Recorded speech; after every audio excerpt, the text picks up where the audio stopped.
Assalamualaikum warahmatullahi wabarakatuh. Selamat petang buat sahabat Fatayat NU DIY yang kami banggakan. Pada hari ini adalah hari pertama sebenarnya sebagai acara perdana dari PW Fatayat NU DIY untuk menyelenggarakan acara ngobras. Apa itu ngobras? Ngobrol bareng sahabat Fatayat NU DIY. Nah, ini sangat istimewa karena sebagai salah satu acara perdana dan kita lihat yang hadir saat ini juga seorang yang istimewa, karena mungkin sahabat-sahabat tidak menyangka siapakah dia. Pada hari ini di studio sudah hadir bersama saya, Maryam Fitriati, yang saat ini menjadi host untuk acara ini. Bersama saya ada sahabat Rusmiati, SPD MPD. Beliau adalah Ketua Pimpinan Wilayah Fatayat NU DIY Papua Barat. Selamat malam Mbak Rusmiati. Selamat malam Mbak Maryam. Bagaimana kabarnya? Sehat-sehat? Alhamdulillah. Alhamdulillah. Senang sekali berjumpa dengan sahabat kita satu ini karena meskipun orangnya kelihatan mungil tapi energiknya luar biasa. Nah, ini menjadi salah satu semangat bagi kita semuanya. Nah, sebelum saya ke Mbak Rusmiati, sebenarnya salah satu alasan kenapa kemudian acara kali ini kita buat adalah sebagai salah satu wadah inspirasi, kemudian juga motivasi dan semangat bagi sahabat-sahabat semua yang kebetulan sudah melihat dan menonton acara ini, bahwa kemudian bagaimana kita berfatayat dan apa yang bisa kita ambil dari obrolan kita pada kali ini. Nah, Mbak Rusmiati, mungkin sahabat, saya manggilnya sahabat aja ya, karena itu adalah kebiasaan kita di fatayat gitu ya. Kira-kira bisa dijelaskan singkat saja sih ya soal kenapa kok ada di sini gitu. Karena jauh sekali ya Papua Barat dari sini ke Jogja, dari Papua kayaknya butuh berjam-jam untuk bukan hanya pakai satu pesawat, satu kendaraan, pasti juga butuh transportasi yang lain gitu ya. Nah, sahabat kira-kira dalam rangka apa hadir ke Jakarta atau ke Jogja ini ya, karena kebetulan kemarin kita juga ketemu di salah satu acara. Mungkin sahabat Rusmiati bisa menceritakan singkat soal itu. Iya, terima kasih Mbak Maryam. Saya awali dulu. Assalamualaikum Mbak. Ya. Waalaikumsalam. Kebetulan sekali memang, mungkin alhamdulillah kita berjodoh ya Mbak. Alhamdulillah ya. Awal kegiatan sebenarnya kegiatan untuk pelantikan pimpinan pusat Fatayat dan sekaligus dengan Rapimnas, dan sekaligus juga setelah itu ada agenda untuk silaturahmi ke keluarga, ke mertua gitu, kemudian ke yang ada di DIY ini ya, yang ada di DIY, betul ya, gitu. Mungkin Mbak sahabat Rusmiati bisa menceritakan sedikit soal background ya, latar belakangnya, kemudian aktivitasnya apa sih ya di Papua Barat, dan kok bisa, apakah memang sahabat Rusmiati asli Papua Barat atau bukan gitu ya, terus kemudian kegiatannya selama ini apa? Iya, saya sebenarnya berasal dari Jawa Tengah Mbak. Dari Jawa Tengah, tetangganya Jogja ya? Dari Purwodadi ya. Saya dilahirkan di Purwodadi, kemudian orang tua itu mengikuti program transmigrasi di tahun 79. Oh, luar biasa. Iya. Sehingga keluarga besar semua sudah ada di Papua Barat, tepatnya di Kabupaten Sorong, di distrik Aimas. Nah, kemudian sudah sekitar 43 tahun. Wah, luar biasa. Saya berada di Papua Barat. Tapi kelahirannya asli Purwodadi? Dilahirkan di Purwodadi, iya. Kecil kemudian dibawa ke Papua Barat. Gitu. Dan sekarang sudah banyak keluarga yang di sana ya? Alhamdulillah, di sana, ya? Keluarga besar dari orang tua hampir semuanya ada di Papua Barat. Papua Barat. Sorong tepatnya iya. Ya. Kemudian untuk pendidikan, ya pastinya di Sorong. Alhamdulillah saya juga sudah berumah tangga, dikaruniai 2 anak, ya, putri dan putra. Sudah lengkap. Sudah lengkap, alhamdulillah. Kemudian untuk pekerjaan saya ya, kegiatan sehari-hari, Saya sebagai kepala sekolah di sebuah SD swasta, SD Al-Ma'arif. Ya. Oke. Ada berapa murid tuh yang sekarang lagi diasuhnya? Alhamdulillah muridnya semakin hari semakin bertambah. Sekarang murid saya berjumlah sekitar 126. Ya. Yang berada di satu kampung tersebut, namanya Kampung Maibo. Satu kampung aja? Satu kampung saja, iya. Sudah terbentuk dari tahun berapa, Mbak? Sekolahnya sekolah itu sudah ada dari 2004. 2004, kemudian saya ditugaskan sebagai kepala sekolah itu dari tahun 2018 di bulan April. Pasti nggak mudah ya membentuk sekolah, apalagi kemudian yang membentuk itu bukan sekolah negeri, yang notabene adalah didukung oleh pemerintah. Ini adalah sekolah swasta, kemudian juga afiliasi dari Nahdlatul Ulama yang pasti. Nah, mungkin Mbak sahabat Rusmiati bisa menceritakan sedikit soal bagaimana kemudian NU mulai tumbuh di sana. Iya, terkait dengan tugas tanggung jawab saya, betul Mbak, itu tantangannya luar biasa. Tetapi alhamdulillah saya menjalaninya, insya Allah kalau itu diniatkan ibadah ya Mbak ya. Jadi semuanya berjalan mengalir saja begitu, dan apa yang diharapkan ada perubahan dari waktu ke waktu ke arah yang lebih baik. Pada saat saya ditugaskan di SD Al-Ma'arif di Kampung Maibo itu, tantangannya luar biasa. Belum ada gedung untuk pendidikan yang layak. Alhamdulillah berjalan. Di sana kebetulan ada perusahaan, namanya perusahaan Petrosi Mbak, dan itu untuk CSR-nya alhamdulillah lumayan bagus ya. Jadi kami pendekatan, kemudian juga pendekatannya ke pemerintah daerah juga alhamdulillah baik. Tapi SD negeri juga ada? SD negeri untuk di kampung tersebut tidak ada. Tidak ada? Ya, tidak ada. Berarti hanya salah satu ya, iya, satu-satunya SD yang ada di kampung itu. Jadi alhamdulillah berkembang selama kurang lebih 5 tahun. Saat ini kami sudah mempunyai ruang kelas sebanyak 6, kemudian juga fasilitas-fasilitas lainnya. Ya, insya Allah mudah-mudahan bisa berkembang. Amin, amin, alhamdulillah. Itu harapan kita semuanya ya. Ya, paling tidak bisa samalah dengan sekolah-sekolah yang ada di luar kampung tersebut, seperti itu, sehingga ketika fasilitas itu baik, otomatis anak-anak juga bisa menempuh pendidikan secara layak, dan diharapkan juga mereka cita-citanya yang tadinya mungkin sama sekali tidak terbersit seperti apa pendidikan, ya insya Allah mereka juga bisa menyamailah dengan teman-temannya yang ada di luar dari kampung tersebut. Yang bikin saya penasaran sebenarnya gini, kok bisa sampai ada sekolah Ma'arif di sana? Apakah memang NU itu di sana mayoritas?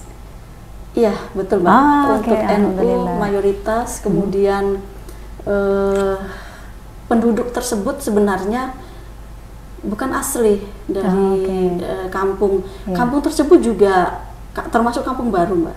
Jadi mereka itu merupakan masyarakat yang ada di kota, gusuran dari Bandara Deo. Nah, kemudian mereka bermukim di satu tempat yang memang betul-betul tidak layak sebenarnya. Akhirnya NU dan badan otonom yang lain melihat itu terpanggil, kemudian bagaimana mereka memikirkan untuk masyarakat ini bisa hidup secara layak, sebagaimana kehidupan yang seperti biasanya karena kebetulan juga masyarakat ini adalah masyarakat yang 100% muslim Mbak. Tapi asli mereka dari adalah OAP atau orang asli Papua, yang memang 100% muslim. Orang asli Papua. Itu sebutan bagi orang asli Papua ya. Bagi saudara-saudara kami yang ada di Papua Barat. Jadi asli keturunan Papua ya. Kalau NU-nya gimana Mbak di sana? Maksudnya saya karena memang kan Papua terutama dulu masih katanya Irian Jaya ya, kemudian zaman Gus Dur dirubah namanya menjadi Papua, dan saya kira itu menjadi sebuah keberhasilan sendiri ketika kemudian NU menyebar luas di tanah Papua ya. Apakah kemudian di daerah Sorong sendiri itu juga begitu? Penyebarannya tokoh-tokoh NU itu apakah memang dari Jawa terus atau kemudian memang bagaimana? Iya, kalau untuk tokoh-tokoh NU memang dari Jawa Mbak, dan mungkin juga dari daerah lain karena memang di Papua itu kan heterogen ya, itu dari setiap suku ada, dan kebetulan juga dari asalnya mereka juga NU, kemudian ada yang merantau, ada yang memang menetap dari program transmigrasi, dan kebetulan untuk di Kabupaten Sorong sendiri ya, kebetulan karena saya tinggal di kabupaten, untuk NU dan Banomnya alhamdulillah lumayan berkembang sangat bagus gitu. Jadi hidup semua Mbak, dari NU, Badan Otonom, lembaganya semuanya alhamdulillah. Padahal begitu jauh dari pusat NU-nya di Jakarta ya gitu. Terus kemudian sahabat Rusmiati sendiri bergabung di Fathet sejak kapan itu? Nah, ini juga sebenarnya apakah ada cerita? Unik, nah, ini yang saya tunggu sebenarnya. Ceritanya sebenarnya unik. Kebetulan saya itu untuk remaja. Pada saat itu saya lebih usia berapa berarti itu, Mbak? Untuk remaja dari waktu itu sekitar 13 sampai 15 tahun Mbak. Ya. Saya aktif untuk berorganisasi, tetapi saya berorganisasi di Muhammadiyah. Gitu. Remaja Muhammadiyah saya. Kemudian untuk S1 saya juga di mahasiswa Muhammadiyah. Gitu. Di kampusnya di mana waktu itu? Kampusnya waktu itu saya di UNCEN, di Universitas Cendrawasih Jayapura. Ya. Kemudian setelah saya menempuh pendidikan S1, saya kembali ke Sorong. Tiba-tiba saya menerima SK. Ya, menerima SK. Kemudian saya lihat dikirim oleh pos. Gitu ya, dikirim oleh tukang pos. Saya lihat pengirimnya dari? Iya, ternyata pengirimnya dari Fatayat Pusat. Nah, pada saat itu saya bingung kan, saya tidak tahu ini apa gitu. Itu tahun berapa itu, Mbak? Pada saat itu sekitar tahun 2014. 2014. Iya. Saya juga tidak tahu Fatayat itu apa gitu kan. Tapi meskipun keluarga besar sebenarnya NU keluarga besar NU. Iya.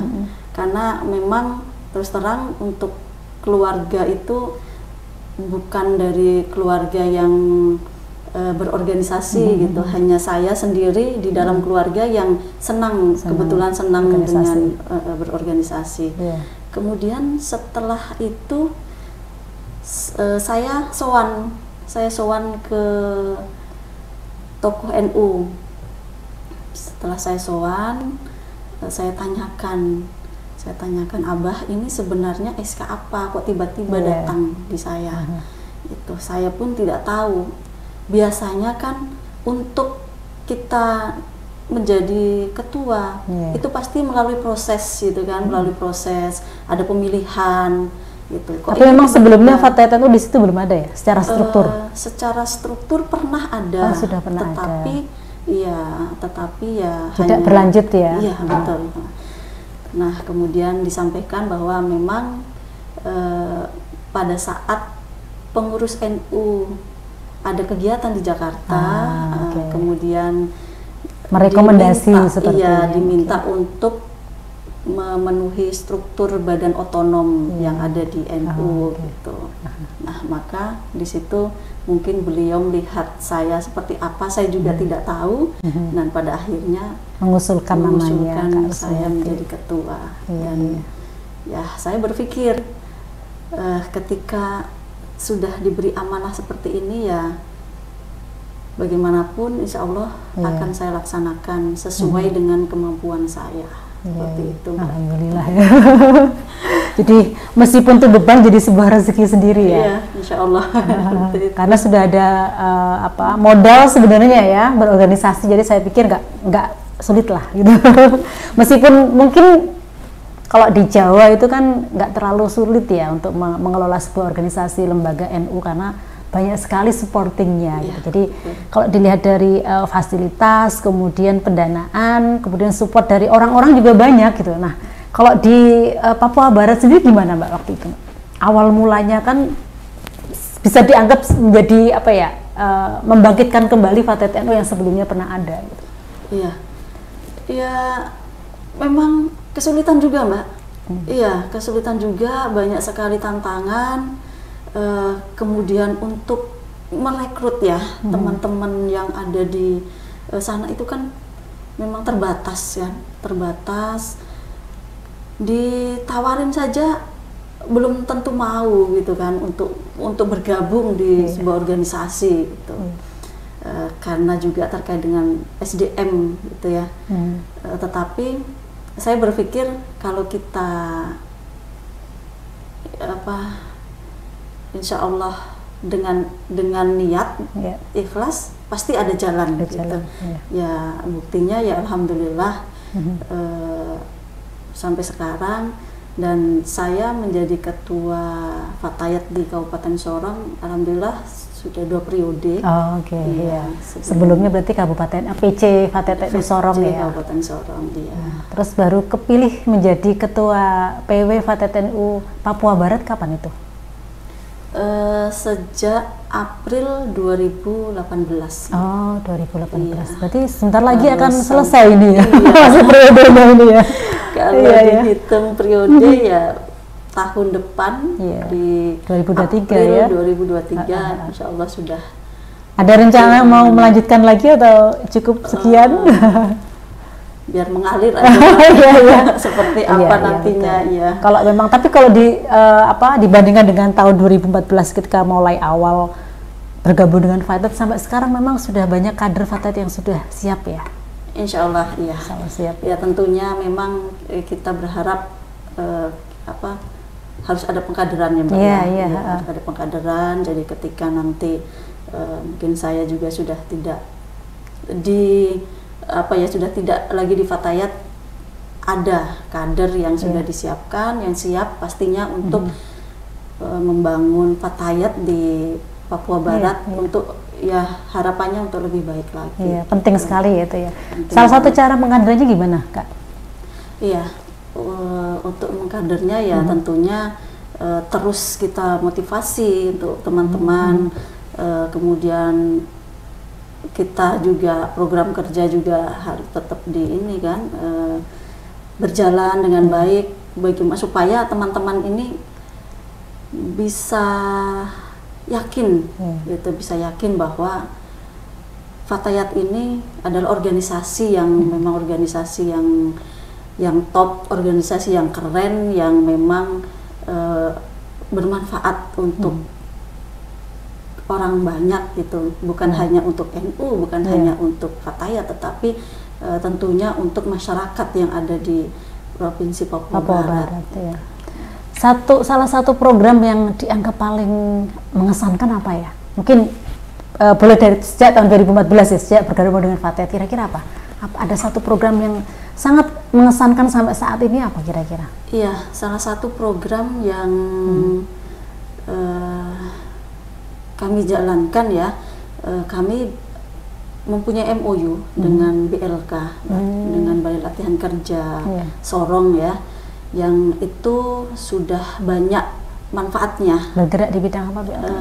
BLK itu bergerak di bidang pelatihan-pelatihan, Mbak. Iya, pelatihan-pelatihan untuk teman-teman Fatayat. Secara umum ya, punya pemerintah berarti ya BLK-nya. Iya.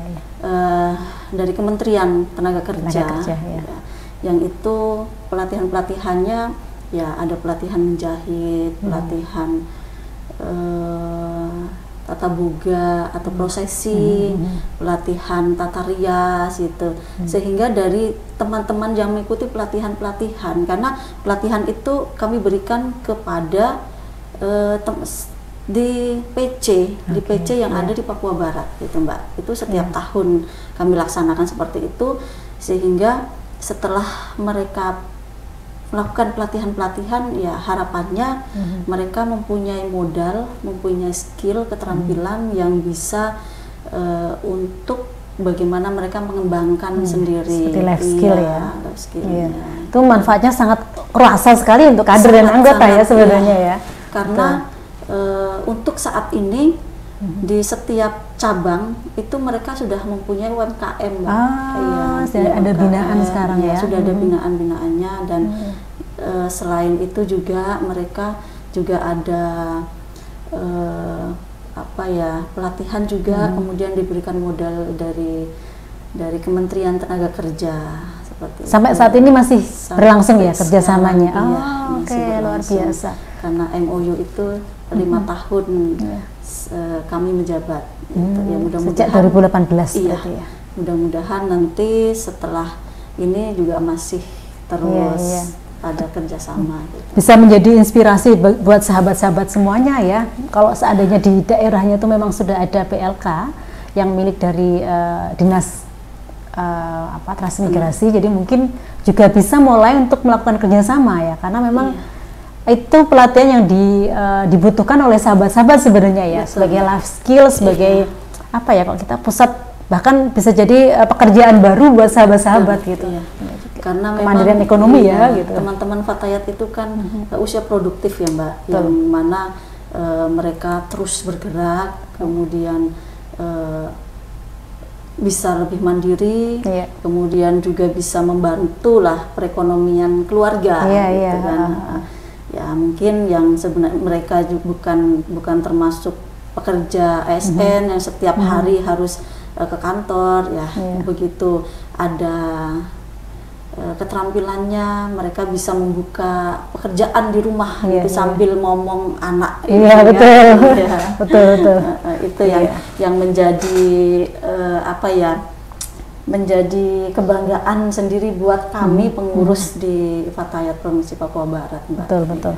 Nah, kalau tadi saya sudah mendengar soal kegiatannya, kemudian program yang paling terkesan dan bermanfaat untuk anggota sampai saat ini, kira-kira apa ya Mbak ya yang menjadi tantangan dan suka dukanya ya setelah menjadi ketua PW Fatayat Papua Barat itu? Iya, kalau tantangan sih sebenarnya ada, tetapi tidak begitu saya rasakan. Oke, luar biasa ini. Jadi semangatnya menghilangkan semua tantangannya. Papua Barat itu kan merupakan daerah kepulauan, gitu. Jadi untuk menempuh PC atau cabang ke cabang yang satunya itu membutuhkan biaya otomatis, kemudian membutuhkan waktu yang lumayan. Pakai sampan apa pakai kapal atau pakai itu apa biasanya? Satu contoh, kami dari Manokwari ya, ibu kota provinsi, untuk menjangkau di cabang Kaimana misalnya, itu kami harus melaluinya dengan jalan darat. Jalan darat belum ada, melalui transportasi udara. Harus udara ya? Iya, udara, kemudian itu padahal antar juga. Masih satu provinsi ya? Iya, seperti itu Mbak. Jadi memang itu sebuah tantangan bagi kami. Iya. Ada berapa PC Kak? Alhamdulillah untuk di Papua Barat sudah ada 12 PC, Mbak. Lebih besar daripada DIY yang hanya 5 PC ya sebenarnya ya. Yang pasti itu tantangannya juga lebih besar daripada yang di DIY. Sebenarnya tentunya begitu Mbak. Iya. Dan untuk PC-PC-nya aktif semuanya atau gimana? Alhamdulillah untuk PC-nya rata-rata aktif. Aktif ya? Aktif. Biasa. Ya hanya termasuk kendalanya juga untuk merekrut kader ini juga ya memang agak kesulitan. Ya itu tadi karena dari sumber daya manusianya juga yang terbatas gitu. Jadi ya kami berjalan menyesuaikan dengan kondisi, namun demikian tetap semangat. Ya, itu yang selalu kami berikan ke teman-teman untuk memotivasi teman-teman gitu ya.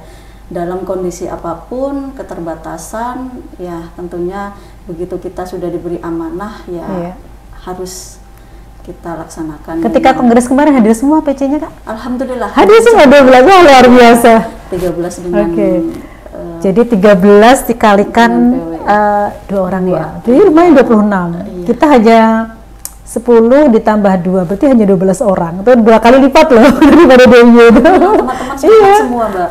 Semangat Saya semua. bayangkan Ya. dari Papua terus ke sini kan luar biasa itu ya.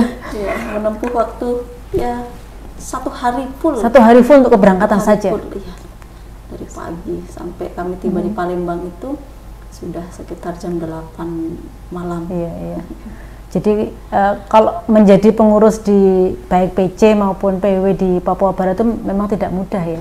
Butuh effort, butuh niat, ya kan? Berarti butuh usaha yang lebih daripada yang lain gitu sebenarnya. Makanya kalau kemudian sudah ada strukturnya, alhamdulillah. Apalagi kemudian aktif seperti di Papua Barat itu luar biasa sekali. Dan kemudian kami di Papua Barat, termasuk teman-teman yang ada di cabang itu, untuk komunikasi dengan pemerintah daerah juga alhamdulillah, okay. alhamdulillah berjalan dengan baik gitu. Sehingga ada program yang dari pemerintah daerah itu bisa ya. Dengan dinas apa aja Kak yang sudah pernah? Selama ini dengan termasuk dari Dinas Pemberdayaan Perempuan, kemudian Dinas Koperasi juga ada, kemudian dari Tenaga Kerja juga, dengan PLK itu ya? Iya. Pasti saya yakin sih kalau pemerintah ada sebuah komunitas atau ormas yang memang bisa mendukung dan bisa membantu program-program pemerintah, saya pikir pasti mereka juga akan senang sekali dan mendukung dengan penuh gitu. Iya, pastinya ada ini ya, ada timbal baliknya. Betul. Nah, kalau Sahabat Rusmiati sendiri mungkin membayangkan kira-kira apa sih harapannya ke depan gitu. Maksudnya baik itu harapannya untuk diri sendiri, kemudian harapannya juga untuk Fatayat atau NU di Papua Barat itu seperti apa? Iya, harapan untuk saya pribadi ya Mbak, ya tentunya berharap ke depannya lebih baik lagi ya dari segala hal lah. Iya. Di dalam pekerjaan, kemudian di dalam keluarga, di dalam berorganisasi tentunya harapannya akan lebih baik daripada yang sekarang gitu. Kemudian harapan untuk organisasi Fatayat yang notabene saya sudah hampir 8 tahun lebih.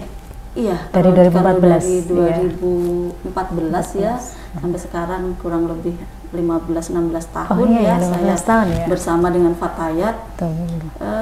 Tentunya berharap Fatayat ke depan pun meskipun saya sudah tidak di Fatayat lagi ya, saya berharap Fatayat akan terus berkembang dengan baik dan bisa bermanfaat untuk banyak orang lah tentunya begitu. Nah, ngomong-ngomong soal kemarin nih kegiatan yang kita ikutin bersama ya, karena memang hampir seluruh pimpinan wilayah kemarin hadir ya di acara pelantikan dan rapat pimpinan nasional. Ini adalah Rapimnas yang pertama, meskipun kemarin juga bukan pertemuan pertama bagi pimpinan wilayah saya kira ya, karena sebelumnya ada. Kira-kira sahabat terkesan dengan apa? Maksudnya kan kegiatan kemarin itu sebenarnya banyak hal yang bisa dilakukan ya, dan kita banyak hal juga yang kita peroleh gitu. Iya, betul Mbak. Rapimnas kemarin merupakan Rapimnas pertama buat saya sebagai ketua wilayah.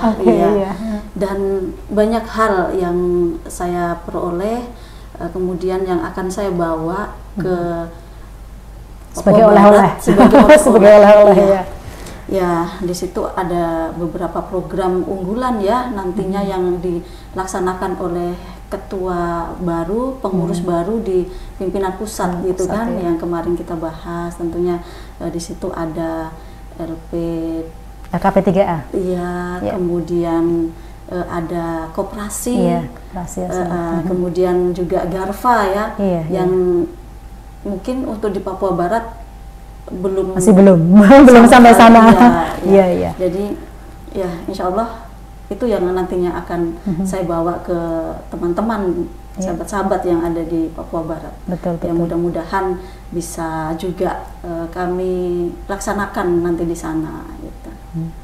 Ada pesan khusus buat sahabat-sahabat Fatah DIY di sini? Mungkin sahabat Rusmiati?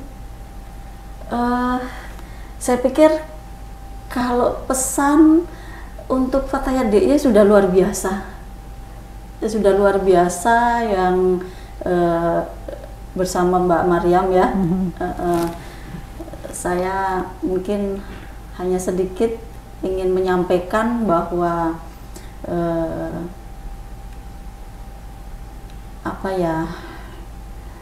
mari kita jalin silaturahmi meskipun kita jauh ya Mbak jaraknya. Betul. Kita jauh jaraknya. Saya berharap juga bisa terus berkomunikasi. Saya bisa menimba ilmu berfatayat yang tentunya nantinya akan lebih baik lagi gitu. Minta sarannya, kemudian apapun itu ya yang terkait dengan fatayat gitu Mbak. Iya, sebenarnya kita saling belajar ya di sini ya, karena terus terang dari usaha Sahabat Rusmiati yang tadi ceritakan, saya belum merasa melakukan banyak hal seperti itu karena tantangan kita kan berbeda ya. Seperti di Jawa khususnya kan sebenarnya lebih mudah kita untuk berkhidmat sebenarnya, karena dari segi transportasi, lokasi, jarak, terutama DIY hanya yang punya 5 pimpinan cabang itu sebenarnya menjadi sangat sedikit gitu loh ya, effortnya yang sebenarnya bisa kita bikin lebih ya, kegiatan maupun apapun gitu. Tapi kemudian saya menjadi termotivasi. Nah ini sebenarnya motivasi juga sahabat-sahabat Fatayat DIY ya, bahwa jarak itu tidak menjadi penghalang dan menjadi sebuah tantangan sendiri untuk sahabat-sahabat semakin aktif berfatayat. Karena saya kira fatayat itu sebagaimana pernah diungkapkan oleh Ketua Umum Nahdlatul Ulama, bahwa Nahdlatul Ulama atau NU itu menjadi rumah bersama. Itu banyak disebut oleh seluruh pimpinan, terutama kemarin juga dari pimpinan Fatayat NU DIY sendiri, pimpinan NU DIY sendiri juga mengumpulkan bahwa NU itu adalah rumah bersama.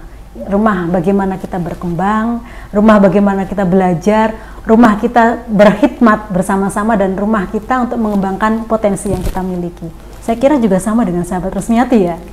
Nah, tentunya. Mungkin ada sebelum kita tutup ya, ini sebenarnya kita pengen sekali ngobrol banyak hal ya, tapi waktunya juga harus kita stop gitu. Nah, kira-kira ada kata-kata terakhir ya. Saya kira mungkin statement akhir ya, closing statement, sebagai closing statement apa sih yang ingin diungkapkan oleh Sahabat Rusmiati untuk sahabat-sahabat Fatayat NU di Papua Barat? Karena bisa jadi nanti podcast ini juga akan sampai dan ditonton oleh sahabat-sahabat yang ada di sana. Iya, saya ingin menyampaikan kepada sahabat-sahabat saya tercinta yang ada di Papua Barat, ya, teruslah berkhidmat, teruslah bersemangat. Perjalanan masih panjang untuk membangun fatayat yang ada di Provinsi Papua Barat. Ada dan tidaknya saya nantinya, saya berharap fatayat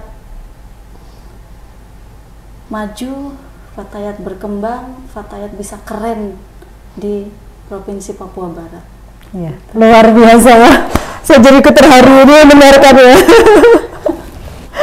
Terima kasih sekali Sahabat Rusmiati sudah berkenan hadir. Ini sebuah keistimewaan bagi kita ya, karena ini adalah sebagai acara perdana dari Ngobras, ngobrol bareng sahabat Fatayat NU DIY, dan kebetulan saat ini langsung dihadirin oleh sahabat kita, pimpinan Fatayat NU DIY, pimpinan Fatayat NU dari Papua Barat yang jauh sekali dari sana, dan alhamdulillah pada kali ini banyak sekali motivasi, banyak sekali kisah, dan banyak sekali cerita serta inspirasi yang bisa kita peroleh bersama-sama. Tentunya ini menjadi suatu hal yang tidak mudah ya, untuk melangkah bersama, maju bersama, dan mengembangkan fatayat secara bersama-sama.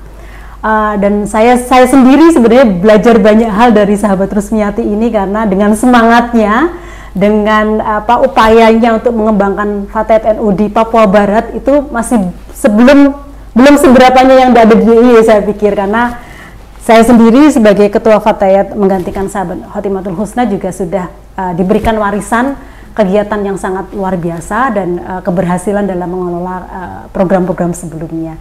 Jadi saya terima kasih untuk sahabat Rusmiati atas kehadirannya, dan kita akan berjumpa lagi di podcast selanjutnya yang memang akan menghadirkan beberapa narasumber dari sahabat-sahabat Fatayat NU DIY yang akan selalu memberikan semangat, inspirasi dan masukan untuk kita semuanya. Sebagaimana kita punya tagline untuk Fatayat NU DIY, moderat, bersahabat, menebar semangat. Alhamdulillah dari saya cukup sekian. Jika ada kesalahan dan kekurangan mohon maaf sebesar-besarnya. Wallahul muwaffiq ila aqwamit thoriq. Assalamualaikum warahmatullahi wabarakatuh. Waalaikumsalam warahmatullahi wabarakatuh. Terima kasih. Sama-sama.